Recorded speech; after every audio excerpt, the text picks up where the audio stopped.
Hi, I'm Michael Collins. I'm a ceramics instructor at the Dundas Valley School of Art. I'm going to show you a little trick about finishing up the bottom of a faceted jar.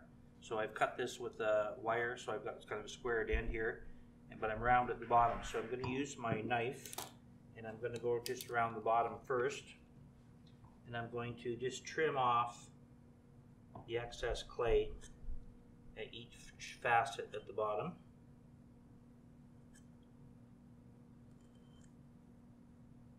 I just take my time so I get a nice clean cut of the line at the bottom.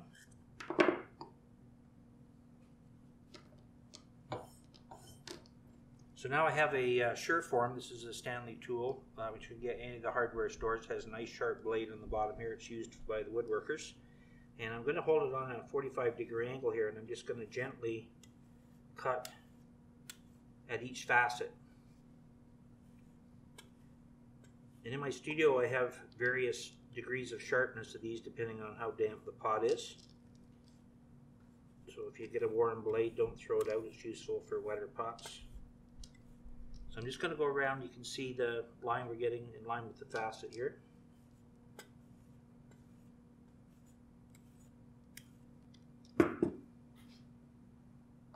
So if we just zoom in on the top there, you can see the angle. And now I'm going to use this metal rib, which is one of my favorite tools.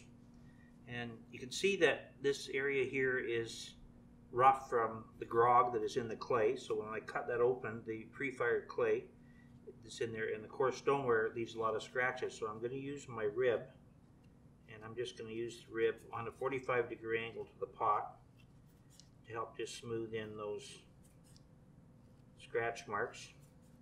Just burnishes it a little bit.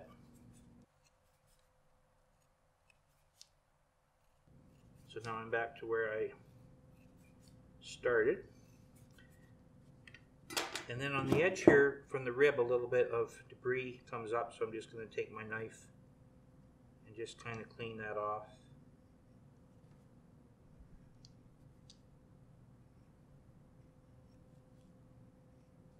So now we've got a nice 45-degree angle on the bottom there, and then the last thing I'm going to do is take my sponge squeezed out, and I'm just going to go around and just give it a very gentle pass just to smooth up all the debris there. I can also use my finger just to soften any little spots. And then whenever I do things like this with flat bottoms, I always like to tap up the bottom a little bit like that, so that when it's sitting on your table, it's only contacting here. It's not contacting in the center. Thank you.